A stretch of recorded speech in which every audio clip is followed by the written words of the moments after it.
señoras. Hola, buenas. A Daniela y Solina, buenas. Hola, buenas. También está Francisco José Novo. Un saludo. Boa noite desde Lugo, Galicia. Hola, buenas. Saludes, señoras. ¿Quién hace caso a esos tarados? O sea, ¿por qué impedir? ¿Qué modelo propone? Claro, aquí todos tenemos un modelo distinto. O sea, si va a venir a Paleopolítica a buscar a alguien que tenga un modelo, que tengamos un modelo igual, o sea, en principio yo tengo el mío, Susito tiene el suyo, Alberto tiene el suyo también, que no sé cuál lejano sea el mío o el de Susito, pero bueno, ya por poner algo, bueno, pongamos aquí, pongamos una definición, pues yo pongo mi definición, ahí está, anarquismo y monarquía, o sea, una conjunción, la conjunción perfecta, el Tao, anarcomonarquismo, así de simple. Bruno, ¿estás ahí? Entra. Brunito, porque Hostia, si parece la bandera de los feminazis. esto digo, claro, es que todo moderno, si somos posmodernos, o nos vamos a venir aquí a darnos de Yo Santa soy Teresa. moderno, yo soy El moderno. púrpura es el color de los reyes, aunque ahora sea el color de los feministas, el morado. El púrpura es el color de la monarquía. También puedes poner el verde, pero bueno. Claro, y también puede buscar Entonces te cae de Vox. Entonces te cae de Vox y tan jodido. Está bien. O los, Buah, como pongas aquí el color verde me salen sarpullidos ya. ahora, ¿no han tenido problemas Vox con los ecologistas o viceversa?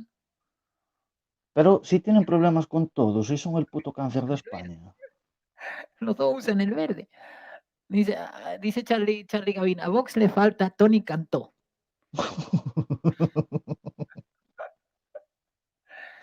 Bueno, una cruz de Borgoña, dice Libre. Claro, eso sería más hispanista. Es cierto lo que dice Susito. Esta narcomonarquista, sí, la monarca es algo feminista, sí, pero no del feminismo, de este feminismo que quiere del dinero, el feminismo de que quiere que las mujeres cobren igual que los hombres. No, yo soy de otro feminismo, el feminismo rancio, el de las abuelas que dice, esas abuelas que dicen no te fíes de los hombres que son todos peligrosos. Ese feminismo me gusta. El feminismo de querer ganar lo mismo que un hombre me parece absurdo y estúpido. Entonces, para mí, hay un cierto, el de Teodora de Bizancio, ese feminismo puritano me cae simpático, fíjate, pero no el económico. Exacto, aguante Norton 1, sí señor. Susito, una pregunta para ti. ¿Qué función tendría el empresario en el nacional sindicalismo? Subyugarse a los productores, ni más ni menos. A los productores, o sea, te refieres A lo que se conoce como trabajadores, que no me gusta esa palabra, o a los obreros. Ah. A mí me gusta la palabra productor. Bueno, Y sí. subyugarse a las necesidades del Estado-nación. Eso sobre todo. Sí. Y si no están a gusto, ya saben dónde están los Pirineos y ya saben dónde está el estrecho de Gibraltar.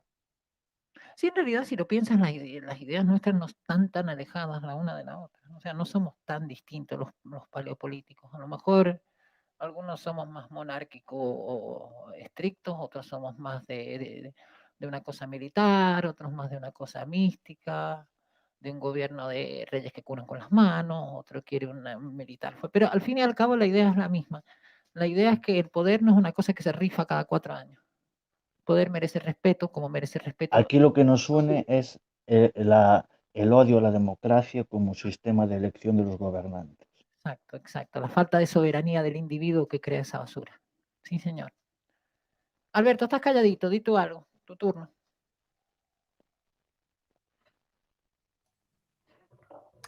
A ver, sí. Hay bastantes alternativas a la democracia que son bastante interesantes.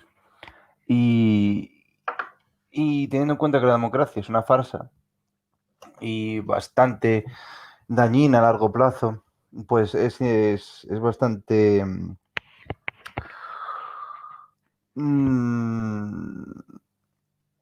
o sea, tiene bastante sentido comentar tener estos debates, estas discusiones. Bueno, y a ver... de Norton primero es interesante que hablemos, pero yo no sé si deberíamos esperar para otro directo. Yo también opino igual. Di tú por qué crees que deberíamos esperar. Yo te digo por qué también, pero di tú primero. Bueno, pues porque se puede hablar sobre él, sobre todo lo demás, lo que propuso Antonio David. O sea, hablar de todo, de todos estos movimientos monárquicos, en el caso del de Norton, espontáneo, que se dieron en la historia, Claro. Y sobre bueno, todo reciente. y también está pendiente el libro Anarcomonarquismo, que lo tengo encargado, está por llegar, que tú, por cierto, lo has leído, ¿no, Alberto? Sí, a mí está guay porque te lo imprimen en Las Vegas y te lo envían directamente. Y sí, además está bien porque no sé si se lo baja directamente de la nube de la autora o qué, pero, o sea, que viene actualizado Claro. sí. Ujú. Es que el anarcomonarquismo mío se basa mucho en simplemente en cosas como a lo mejor rebelión contra el mundo moderno de Ébola, el tema de la isla, ¿te acuerdas que hablaban de la isla? Que yo no sabía de qué isla me estaba hablando en ese momento, pero sí, todo ese tema de ahí hay mucho en cuanto a anarcomonarquismo, pero como anarcomonarquismo como tal, yo no lo había. Un anarcocalifato estaría mejor. También, claro. También porque incluye, pero no hay que olvidarse que el factor real también tiene que incluir el factor religioso. El califato, eso es lo que implica el Claro. califato de alguna manera, pero el reino también debiera implicar lo mismo, ¿no? Un faraón, ¿no? La cosa de que si no hay una cosa religiosa, si el rey es cualquier hueón, entonces no es el rey. El tema de la legitimidad, que eso lo hablábamos el otro día con Alberto. Si tú eres capaz de sanar con las manos o de dirigir un ejército en batalla mejor que nadie o de cualquier otra cosa que te haga no ser igual que el vulgo, es lo que en realidad te legitimiza. O sea, tu legitimidad está dada por un mérito, ya sea un mérito magufo, militar o lo que quieras. Pero siempre tiene que ver, tanto lo magufo como el militar siempre han ido de la mano, ¿no? De alguna manera. Sí, se supone que, según la tradición, el rey es aquel que está por encima de los militares, pero que procede de los militares. Es decir, que tiene lo que tienen los militares y tiene algo más, eh, convirtiéndole a la idea de primus inter pares, claro. Y ese algo más es, de alguna manera, se ratifica o, o digamos, Dios da el visto bueno, Dios lo quiere, a través de la iglesia se unge a ese rey. Y bueno, esa es la tradición y ese es, digamos, el mito o la ficción que se sostiene en las sociedades monárquicas, pero que luego ese mito evoluciona luego al tema de la soberanía nacional, que también digamos que antes, digamos, estaba bajo el rey y, digamos, el rey era también su símbolo, y luego la soberanía nacional se levanta contra el rey y coloca al Estado en vez de y coloca al Estado en vez de al rey, y el Estado es una corporación que no tiene ningún tipo de, o sea, que normalmente es completamente secular, claro. Claro, exacto, se vuelve totalmente secular, que ahí es donde pierde. Aquí hay otra pregunta de Antonio David que está diciendo, Daniel, ¿qué monarca remueve a todos los que digan no existe el anarcomonarquismo y no es verdad, es verdadero anarquismo? Bueno, claro, es que el problema no es, el problema es que es más de fondo que eso, ¿no? No sé si lo ves tú así, Alberto. Yo veo que sí, está bien que digamos que debería no haber poder para ninguna clase de poder para hacer anarquía. ¿Y sabes lo que pasa cuando se dice eso? Que al cabo de 2 años te sale, como decimos en Chile, el fleite o el delincuente más avispado y termina haciéndose cargo de todo. O sea, no vas a abolir. Las jerarquías no son abolibles. Ese es el problema, que las jerarquías no son abolibles.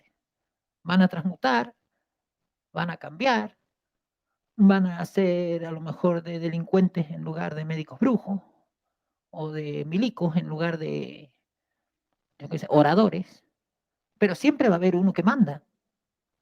La cosa se acomoda sola, ¿sí? ¿No lo ves tú así, Alberto?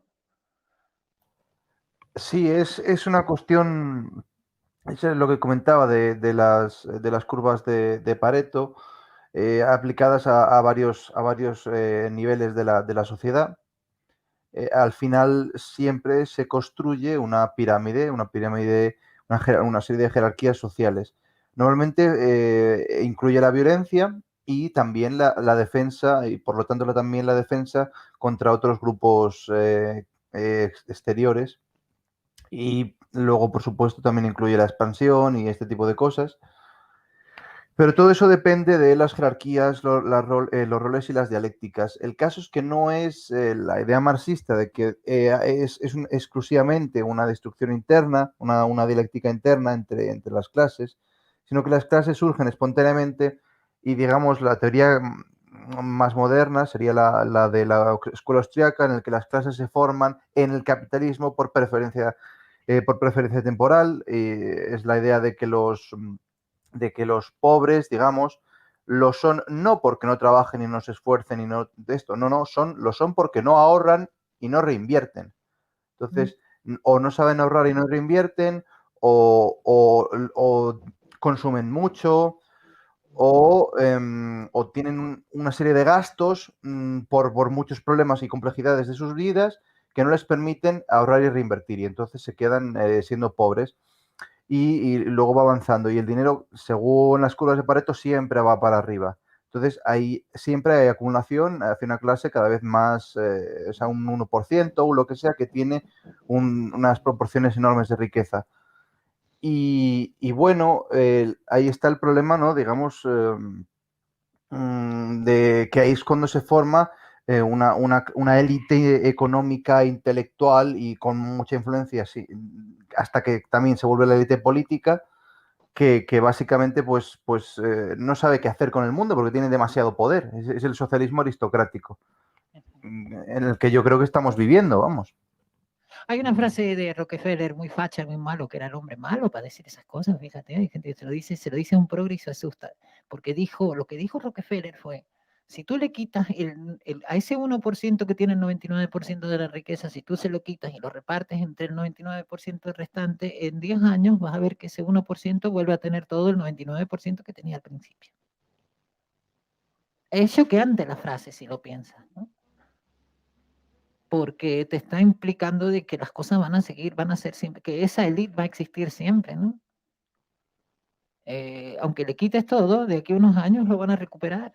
Y quizás lo recuperen peor que antes todavía, ¿no? Y si no son esos, son otros, y si haces una revolución te arriesgas a la ley del hierro, a la ley de hierro de las oligarquías. Sí, estás, es decir, los movimientos revolucionarios que quieran cambiar ese sistema tienen los pies bastante cortos.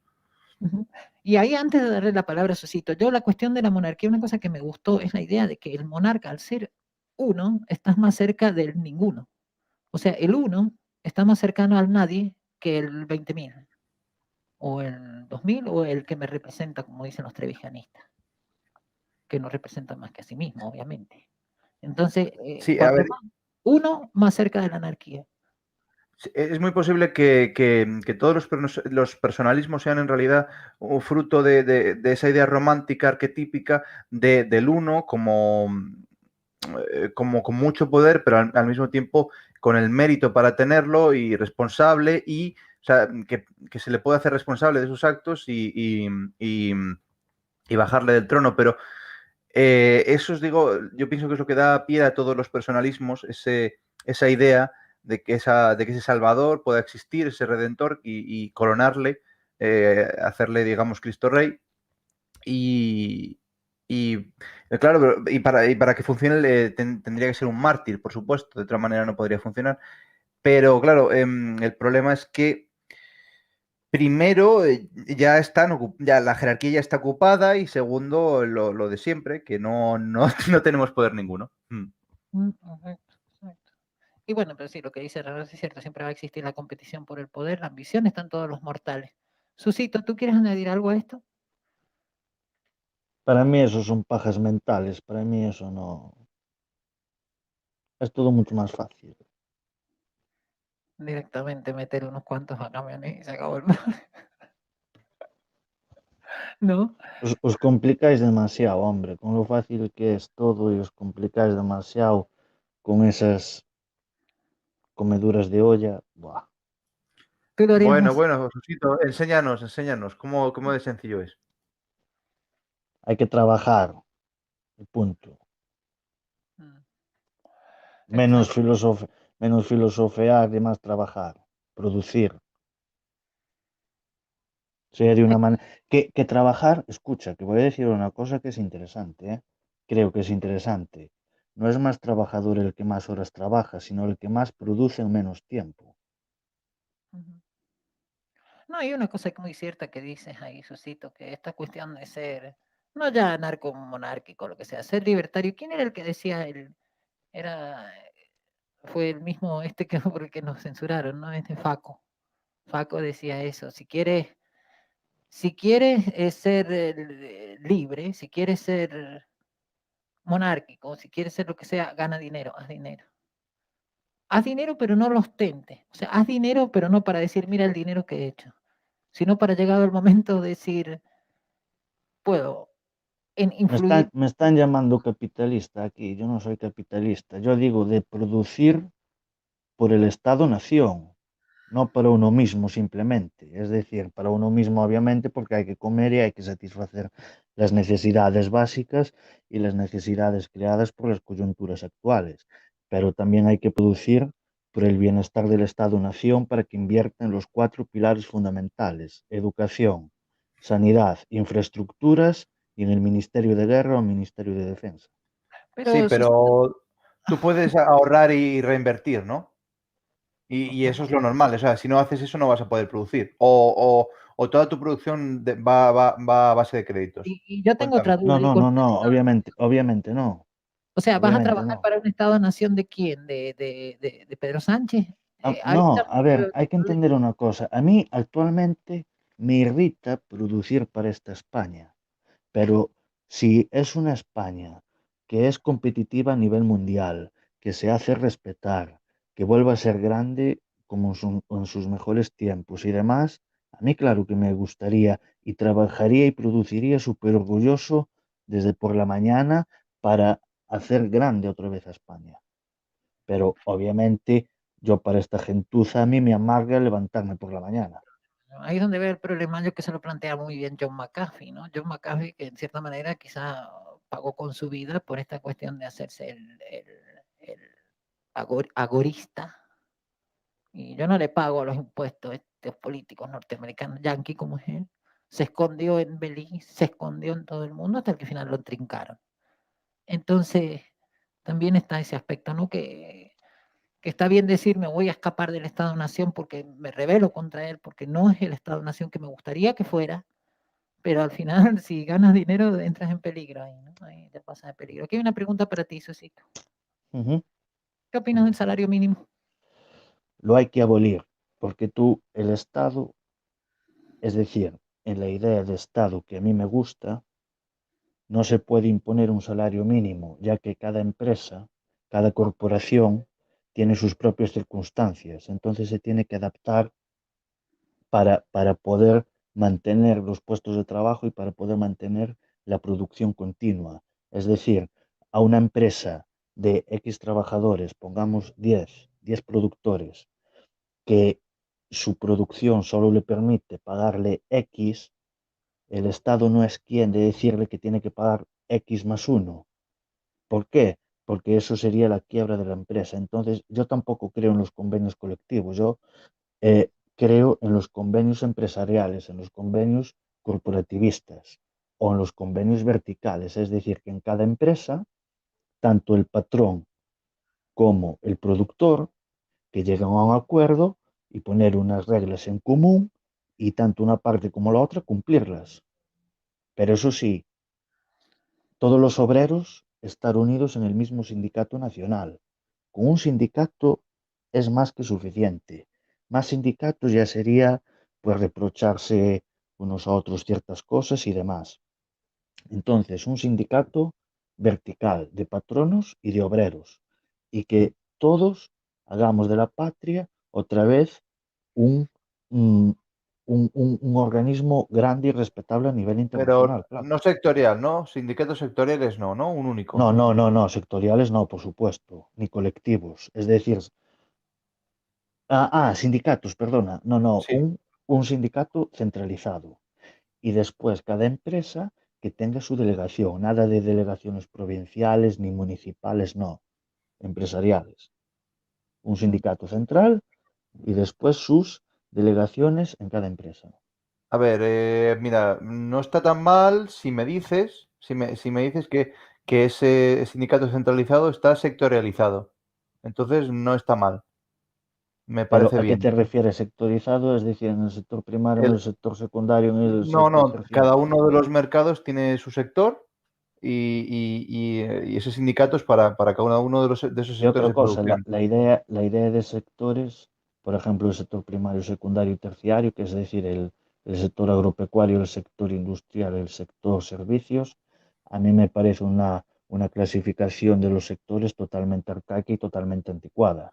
¿Por qué? No, Porque a ver, es simplemente, es didáctica, es para todo el mundo, pero no puedes tomártela en serio. O sea, tienes que verlo por sectores, pero no primario y secundario, sino por sí, sí, ramas de la entiendo lo que me producción. quieres decir, entiendo lo que me quieres decir, sí, Sí, entiendo lo que me quieres vale, decir, vale. pero O quiero sea, a ver, yo, decir, yo entiendo yo entiendo la intención de la centralización del sindicato único, pero los sindicatos que funcionan mejor son los sectoriales. O sea, que si dentro de ese sindicato centralizado todo funciona por sindicato, o sea, de forma sectorial, entonces tiene sentido para mí. Si no, me parece que un único sindicato va a causar problemas. Mm. a ver, Eh, eh, la idea de sindicato único ya se llevó a cabo, no sé si lo sabes, totalmente, a ver, se llevó a cabo, pero bastante modificado de la idea radical de la doctrina nacional sindicalista, por supuesto.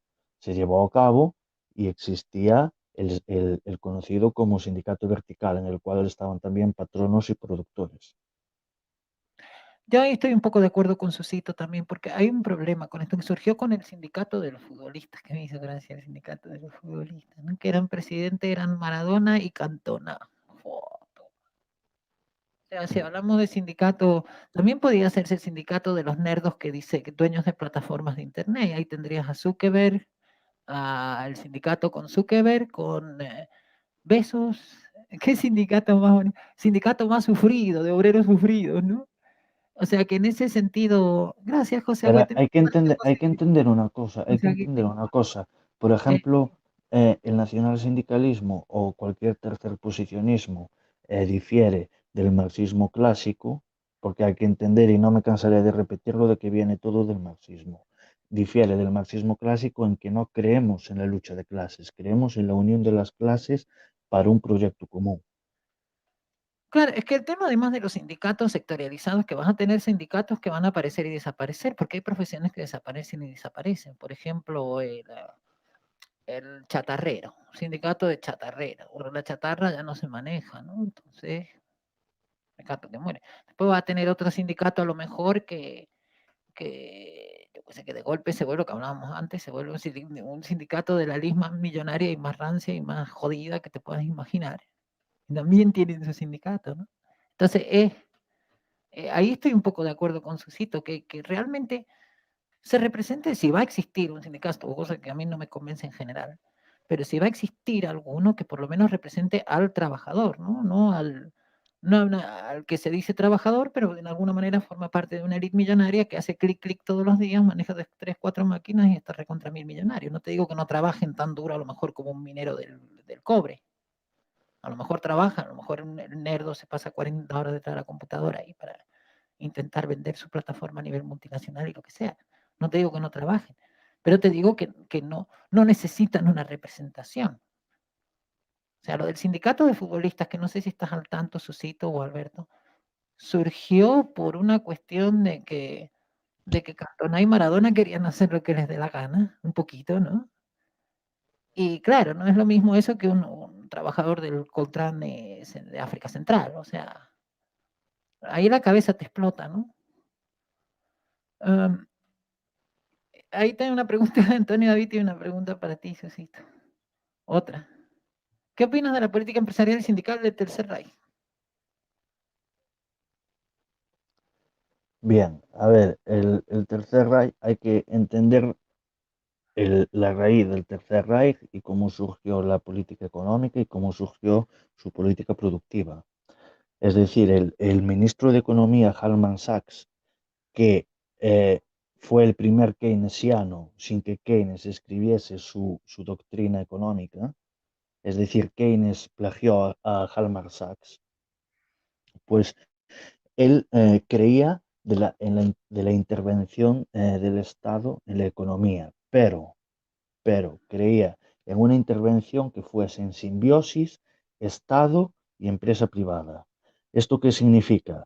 Vamos a poner unos ejemplos bastante claros para poder entender el funcionamiento y después ya doy mi opinión si me gustaba o no me gustaba.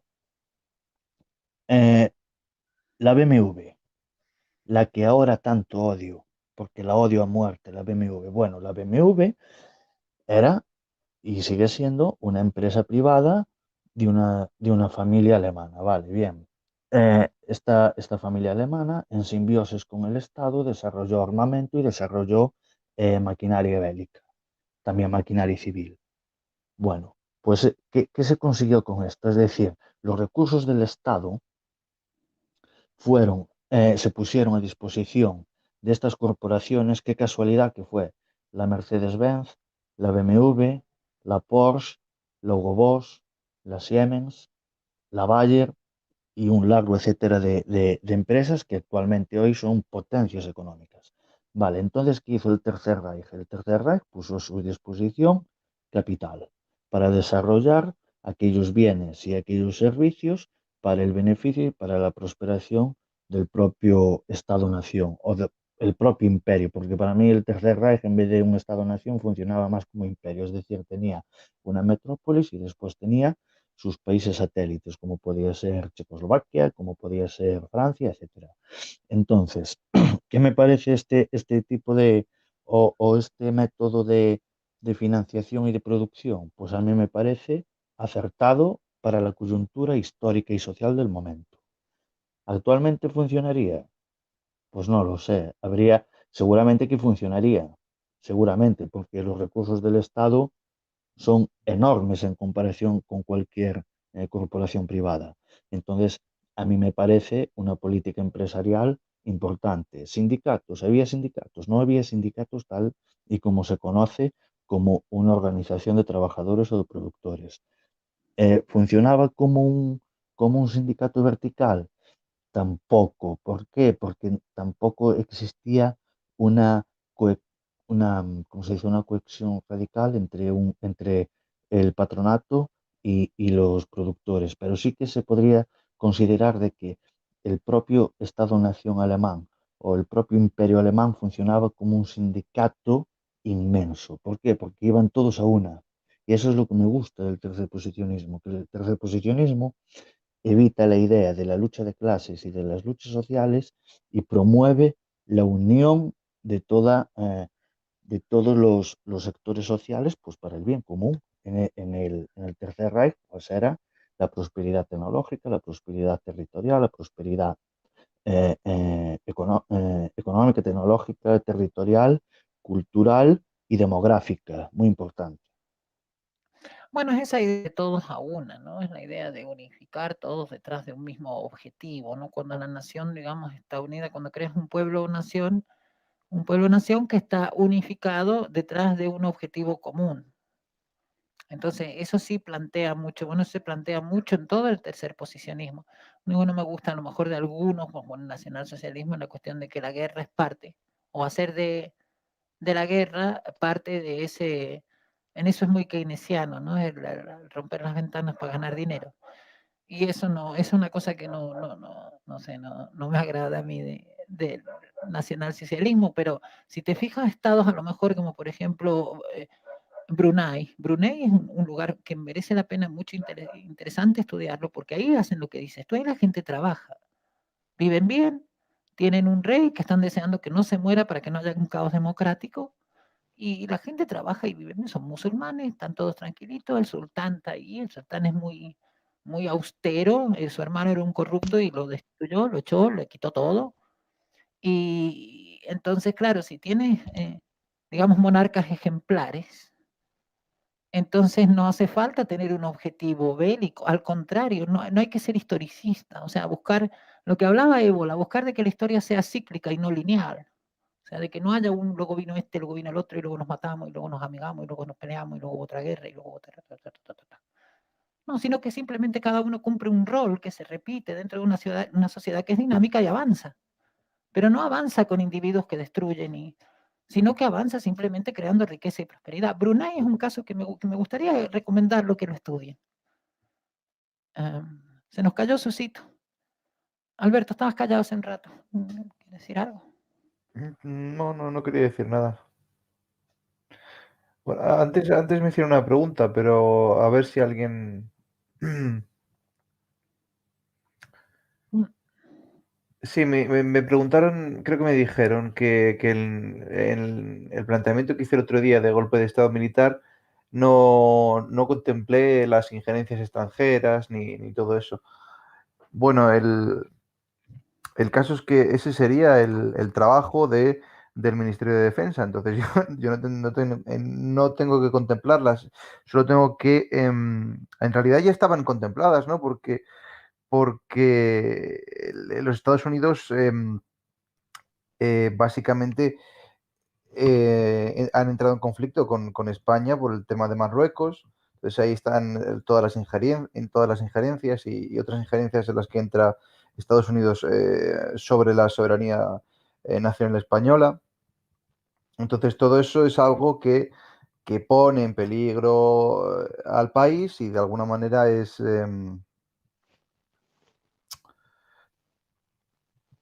reafirma lo que es el planteamiento, ¿no? Es que lo de Estados Unidos es un poquito patético, ¿no? O sea, tú fíjate que repiten un ciclo en el cual invaden un país para llevar la democracia no funciona, se van de ese país y acaban en guerra civil. ¿Cuántas veces están repitiendo Estados Unidos ese mismo patrón, no? Lo repitieron en Irak, ahora lo están repitiendo en Afganistán. O sea, ¿dónde van? No resuelven el problema, se van y dejan una cagada peor.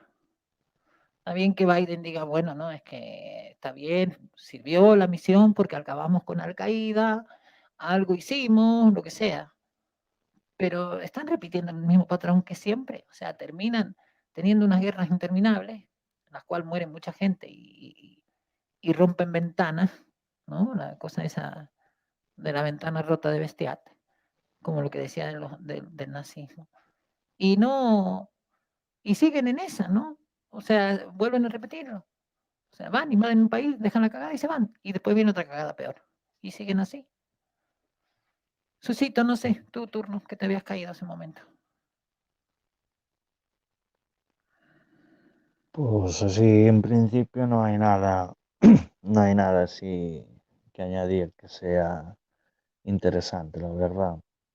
Muchos A ver, libertarios, Crimson aquí dice, vamos a ver el comentario de los chicos, que por cierto están muy contentos con tu vuelta, porque había una pregunta más para ti. Aquí está una de Antonio David. Había una pregunta más para ti ahí, Jesucito, que están muy contentos que hayas vuelto, pues te mandan muchas preguntas. Volviendo al tema de ricos patriotas, ¿conoces a Peter Thiel? Creo que esa era para ti, Cecito. No, esta es para ti. No, me suena lo de Peter Thiel. Y Jorge Mota, ese no hay idea, ni idea. ¿Te suena, Susito? ¿quién? Aquí pregunta Antonio David si conoces a Jorge Mota. Sí. A ver, no lo conozco porque el paisano ya murió, pero sí, conozco su historia, sí, de Cedade. Cuéntalo un poquito, desarrollalo un poquito, así breve. A ver, no estoy muy puesto, simplemente sé quién era el hombre y tal. Creara en los años, creo que 70 u 80, creara un movimiento nacional socialista y tal, pero no sé mucho más. A mí no me gustan los gurús de lo que ya desapareció, no me gusta. A mí no me gustan los restauradores, por así decirlo, ni los revisionistas, no me gustan. Entonces, yo me quedo con la raíz, me quedo con el fundamento doctrinal verdadero. No me gustan las revisiones, no me gustan. Bien, bien. Dice mucho, aquí he estado viendo este comentario de Ren Rose. Tampoco aspiran a ganarlas. Las guerras interminables son el objetivo en sí mismo. Claro, bueno, es que ahí hablábamos de la cosa que hablábamos del aparato militar, o sea, cuando lo que hablaba Susito, cuando se plantea un objetivo común y un objetivo bélico. O sea, la idea que quería crear Estados Unidos es que hay que ir a luchar contra esta gente que tiene armas de destrucción masiva. Siempre el ejemplo es el mismo. O el comunismo en el caso anterior, como con Corea y y Vietnam. O sea, siempre hay algo con lo que luchar o justificar para que ese objetivo común se vuelva como ocurrió en la Primera Guerra Mundial, cuando todas las familias sacaban de su casa las ollas y las cosas de lata para que el ejército pudiera fabricar más armamento para ir a pelear contra Alemania, ¿no? Una cosa que hizo Estados Unidos. Y claro, intentar mantener también, o sea, que tenga el apoyo popular, digamos, lo que es el aparato de guerra. Y eso es lo que desde Vietnam en adelante se ha ido debilitando en la cuestión norteamericana. Wow. Pero Vietnam, la guerra de Vietnam la perdió. La última guerra que de verdad ganó fue la de Corea. Por eso, a partir de ahí empiezan a perder todas y a partir de ahí es cuando ya empiezan a perder credibilidad con esa cuestión de crear un objetivo común, digamos, entre el pueblo norteamericano para ir y acabar con los enemigos de fuera, ¿no? Ya empieza como a perder peso, con el mismo Vietnam. Con la No, parte pero a Estados Unidos lo que le interesa a cada guerra que va es simplemente desestabilizar a los países en crecimiento, porque si te das cuenta y si te fijas un poquito, siempre intervienen los países o que son prósperos o que están en crecimiento y que son un peligro y que son un interés geopolítico de la región en cuestión. Sí, sí, sí, es que el interés, exacto, es la cuestión del interés político. ¿Qué opinas, Susito, dice Antonio David, de un anarcofalangismo? Eso lo estuve hablando esta tarde Mm, con una persona sobre la teoría del anarcofascismo también. Y a ver, existen esas teorías y tal, a mí no me convencen, la verdad, ¿eh? A mí todo lo que pone, o el anarquismo solo es puro si es anarquismo, o colectivista o individualista, pero todo aquello que es anarco, guión y otra cosa es un oxímoron por su propia naturaleza. mm. Yo en el caso del anarcomonarquismo lo entiendo más desde el punto de vista de que si el poder lo tiene uno, estás más cerca del ninguno que si lo tienen muchos. Entonces, en eso sí le veo sentido. Que el poder lo tenga uno, solo uno, hace que el poder sea menos invisible. Entonces ya estás más cerca del anarquismo, porque solo hay uno. O sea, tu único impedimento para con el anarquismo es el uno. Esa idea me gusta. Pero claro, entraría dentro quizá del anarcoindividualismo, obviamente, porque supongo que la representación del individuo, tanto Sí, como lo divino como lo humano, tiene que ver con la cuestión de... es de nuevo el primus inter pares. O sea, quiero decir, sería cada vez más anárquico el anarcomonarquismo cuantos más iguales al rey hubiera y pudieran tumbarle, ¿no? Interesante eso, desarrollalo un poquito, ahí, Alberto. Bueno, pues si el rey es el primero entre iguales, lo que había antes es que solo la aristocracia tenía la soberanía, solo la aristocracia tenía el derecho feudal como señores para cuestionar al rey. Entonces el rey solo era primo entre iguales de pues sus familiares y amigos y conocidos que eran pues toda la nobleza, la alta nobleza del país. Es decir, si tú quieres hacerlo, o sea, entonces es un anarquismo, pero en realidad no es más que una serie de principados y de pequeños estados-nación donde los señores feudales pues imponen tanto como pueden, que no es mucho comparado a la actualidad, su dominio y sus extracciones coactivas de dinero. Entonces el rey puede, lo bonito del rey es que puede reunir a la gente y está consagrado por Dios y tiene unos valores morales. Y si hay algún señor feudal que es demasiado severo o lo que sea, y el rey, digamos, que le interesan sus tierras o no le cae bien, pues va allí con su horda y pues matan a quien tengan que matar, no lo típico. Pues si eso, digamos, lo llevas al siglo XXI, no tiene por qué, no tiene por qué no tiene por qué haber violencia y puede ser, digamos, incrementar todos esos que son iguales al rey, tanto como pues, un sistema de jerarquía de mérito, capitalista y de libre empresa, pues pueda permitir la idea de privatizar el rey, ¿no?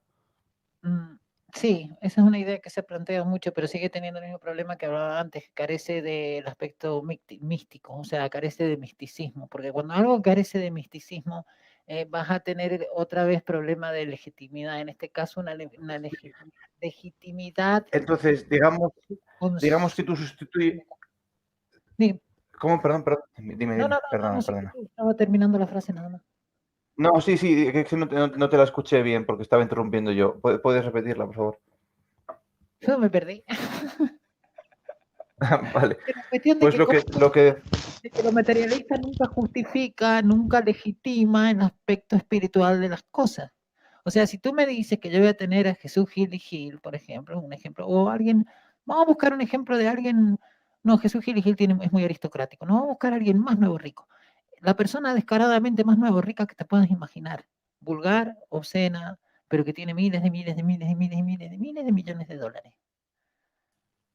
¿Tú crees que eso te da, digamos, una No, legitimidad desde el punto de vista no, en espiritual? absoluto. En absoluto. Es lo que tienes que constituir el asunto de lo de los sistemas de reputación. Ahí es lo interesante hablar de Norton y de gente así. O sea, personas con una personalidad muy... o sea, personas con mucha personalidad y muy atractivas para la gente, digamos que puedes montar como servicio una corporación que de alguna manera los financie para esa labor y para proyectos reales y ese tipo de cosas que podrían sustituir a los proyectos sociales y demás, sobre todo aquellos a gran escala. Pero bueno, eso todo está sobre el papel y son pajas mentales. Pero el caso es que la corporación privada, esto sí que es así en la actualidad y no hay motivo para que no lo sea, puede ser perfectamente, puede estar internamente sacralizada y esa sacralización puede compartirse, digamos, con la sociedad y ser como parte de esas creencias, la autoridad, digamos, proceder de alguna... O sea, puede ser una autoridad sacralizada, puede proceder de alguna religión o de alguna fe y eso estar integrado en los estatutos internos de una empresa o una corporación privada que se encargue de, digamos, facilitar el servicio de estos reyes, ¿no? Pero vamos, es todo muy loco. Sí, igual no deja de sonar interesante. Hay un caso, creo que Google lo está haciendo, ¿no? Google hace que incluso acá han celebrado bodas gay y de todos ahí con lo mismo de Google, o sea, Google como una religión, ¿no? Donde las parejas gays se pueden casar, donde yo vi un documental de eso muy interesante, donde se vuelve un culto. La corporación donde tú trabajas y tus compañeros de trabajo, y lo que haces en esa corporación es una cuestión casi sagrada religiosa, ¿no? Y eso ya lo está intentando Google. No sé si están al tanto de eso. No estaba al tanto, pero yo conozco, por ejemplo, la historia de Scott Bader, que es una empresa que fomenta sus valores cuáqueros, o sea, sus valores de la sociedad de los amigos, tanto en su política interna como en su política social, porque tiene una política social esa empresa. Y bueno, el caso es que funciona de tal manera que los trabajadores pueden ir adquiriendo partes de las acciones de la empresa y convertirse en sus principales accionarios y entrar en la gestión de la empresa y todo ese tipo de cosas. Y luego tienen una junta que esa es la que mantiene, digamos, unos valores y unos estándares de dar los beneficios a la beneficencia y ese tipo de cosas. Todo muy religioso. Sí, todo muy religioso, sí. Que me recuerda, ese no lo has leído, ¿no? El otro día te pasé el cuento de Borges, ¿no? No me acuerdo cuál, el informe de Brody. Pero hay uno que se llama La Lotería en Babilonia, que es muy bueno porque termina siendo una metáfora profética de la corporación. Incluso te dice que en un momento dado no se sabe si todo lo que pasa es decisión, todo lo que haces, todas tus decisiones, todos tus pensamientos, si ya la corporación los piensa por ti y tú actúas en función de lo que quiere la corporación, o si la corporación no existe y la estamos imaginando todo. Es muy volada, es muy volada la cosa, ¿no? Pero es así, ¿no? Es una metáfora horrible de lo que puede llegar a ser el poder en las sombras, ¿no? Dice Reme, el Leviatán está que se sube por las ramas y sabe que va a caer como cayó Sauron en Mordor. Nadie puede controlar el poder. La única forma de controlar es simplemente renunciando al control. Muy buena. Ahí está la cuestión taoísta, ¿no? Que el sultán de Brunei, ¿no? Se nos volvió a caer su cita. Ahí está la cuestión taoísta del sultán de Brunei, ¿no? O no, esa es la cuestión, no, el hombre no. El hombre lo único que hace es estar ahí, tener una familia linda y dejar que la gente viva y no robar y asegurarse que nadie alrededor robe. De hecho, fíjate lo curioso del sultán de Brunei, que me hace mucha gracia, porque el tipo se hizo ministro de Economía al final él. Dijo, esto del Ministerio de Economía no se lo puedo delegar a nadie, porque dejan cagada. Y el tipo, el mismo sultán, se hizo ministro de Economía. Muy hábil, muy hábil. Hay sultanes que me caen bien.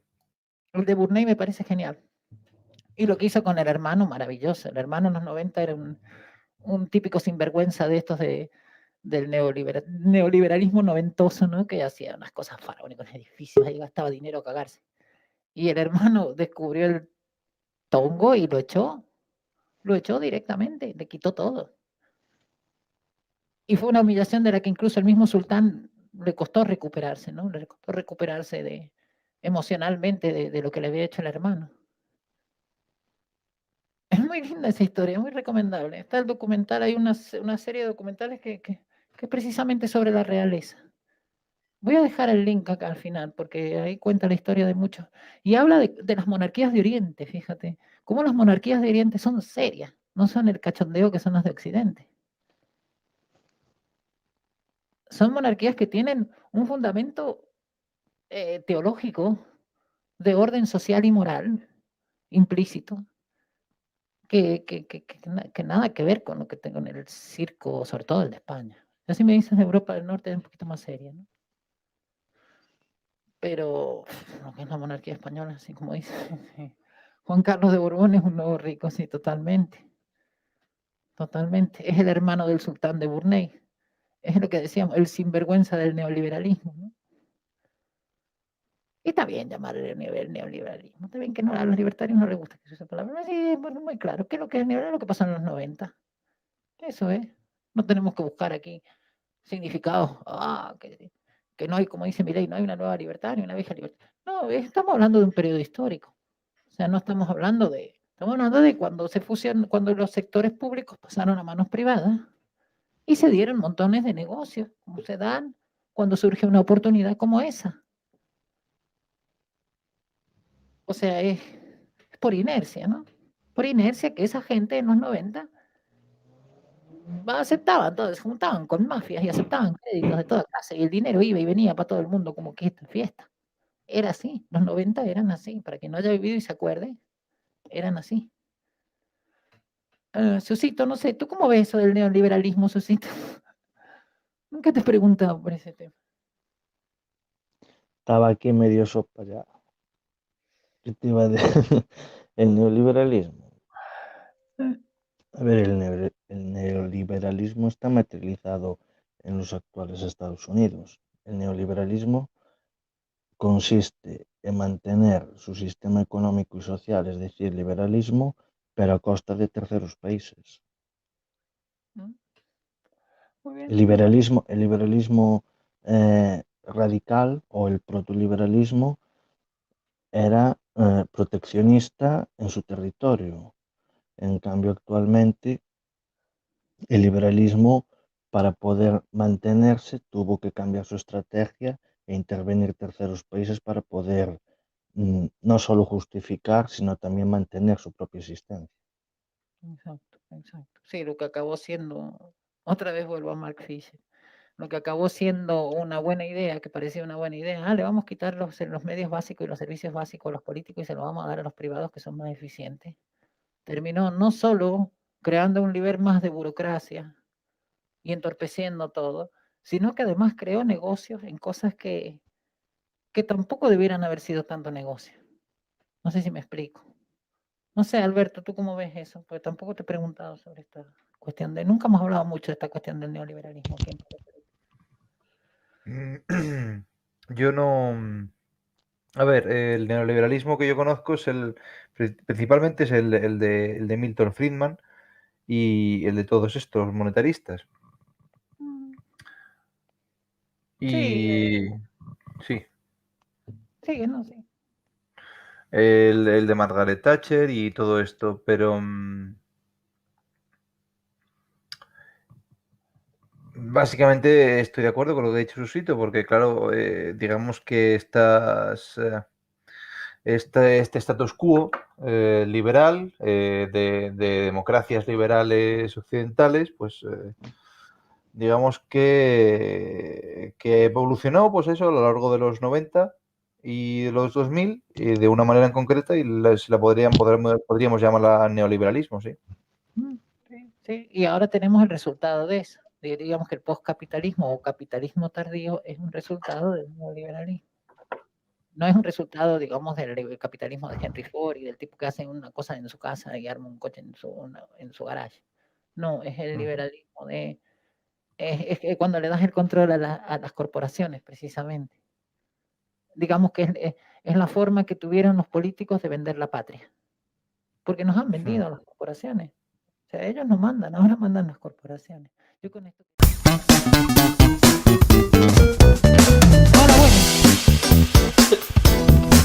Saludes, señor Oso. Hola, buenas. A Daniela y Solina, buenas. Hola, buenas. También está Francisco José Novo, un saludo. Boa noite desde Lugo, Galicia. Hola, buenas. Saludes, señor Oso. ¿Quién hace caso a esos tarados? O sea, ¿por qué impedir?